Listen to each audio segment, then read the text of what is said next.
Welcome back. Now let's talk about CSS Box Model. Every HTML element on a web page is treated like a box, and the CSS Box Model helps us understand how the box are structured and spaced. Imagine a gift box. The gift is the content, and wrapping paper is the padding, and the box wall are the border, and the space around the gift is the margin. This model helps us control spacing and layout in a very visual way. Let's break down visually. Content, this is the actual text or image inside the box. Padding, clear space around the content inside the box. Border, wrap around the padding and the content.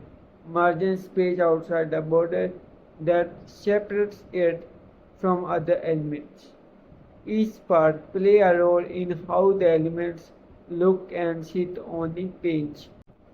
Here the visual diagram looks at the screen. This diagram shows how the content sits inside a padding, wrapped by the border and surrounded by the margin. Here's a simple example using a CSS to style a box element. This creates a box that's 200 pixel width, has space inside the box padding, a border around it, and the margin separating it from other boxes.